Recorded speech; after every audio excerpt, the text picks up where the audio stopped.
D'abord, je vous souhaite la bienvenue. Merci. Vous pouvez prendre des photos, ça ne me gêne pas. À condition que ça soit en couleur. Parce que toujours je travaille avec le blanc et noir, alors je veux que mon bonnet soit jaune un petit peu. Alors d'abord, je vous laisse admirer comment ça se fait.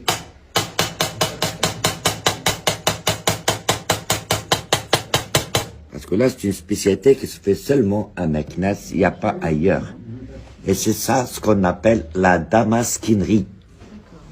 C'est du fer forgé, incrusté en fil d'argent. Toute la déco que vous voyez là-dessus, c'est avec le fil d'argent. Mais comment on arrive à faire une pièce noire comme ça, toute lisse là? Pour y toucher, s'il vous plaît, c'est lisse. De loin, pour vous dire que c'est de la peinture. Oui. Mais en réalité, non. C'est pour ça que je ne laisse pas les Chinois prendre des photos. Sinon, ils vont faire la copie. Je ne suis pas contre eux, c'est des travailleurs. Mais ils ont tout copié. La seule chose qu'ils n'ont pas pu copier, c'est les petits pains de chocolat français. Ou bien la chocolatine pour les Toulousains.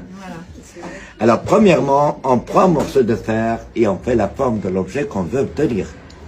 Après la forme, avec une lame comme celle-ci, on fait des rayures dans tous les sens pour rendre la matière en relief, suivant le millimétrage de pile, comme ça. Dans tous les sens. Comme ça, les rayures se croisent, ça devient comme une sorte de petite pointe. Comme ça, lorsqu'on commence à faire les dessins, on peut jouer avec le fil comme on veut. Les dessins, ça sort de la tête. Après avoir rayé la pièce, ça devient blanc.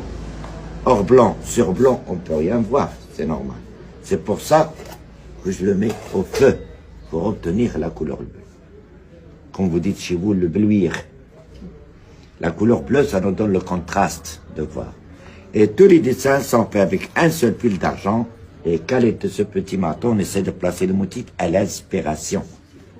Et le chargement, ça se fait un fil à côté de l'autre. Ce qui demande la vision et la précision. Heureusement que les carottes sont pas chères au Maroc.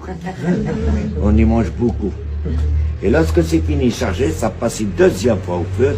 Comme ça, l'argent s'append, ça rentre de plus en plus à l'intérieur des rayures et on fait le polissage. Lorsque c'est poli, les rayures se referment, l'argent, ça s'aplatit, ça pénètre définitivement dans le fer et ça devient lisse et blanc. On la remet une troisième fois au feu de charbon et on le transmet dans un bain d'huile pour obtenir la couleur noire. Comme ça, le fer, ça ne s'oxyde pas, ça rouille. Et c'est normal, avec le temps, l'argent, ça ternit, ça devient un peu comme ça. Regardez comment on le nettoie. Eau et savon, et laine d'acier, le tampon Jex, que tout le monde connaît. Regardez, ça prouve que l'argent ne part pas et le noir ne part pas. Même si on le met à l'extérieur de la maison, dans un petit jardin, ça ne craint rien du tout. Regarde. 10 secondes, c'est pas fatigant pour les gazelles. On sait que les hommes aident un petit peu. Ça, c'est à propos de la première spécialité de Meknès. Quand vous connaissez qu'au Maroc, il y a 4 villes impériales. Chaque ville, il a une ou deux spécialités. Meknès, il est réputé par 2, la damasquinerie et la broderie. Mais excusez-moi, je vous donne des explications sur notre art. Il n'y a pas d'obligation d'acheter. Acheter ou pas acheter, soyez toujours les bienvenus. Merci. Mais c'est mieux acheter, hein.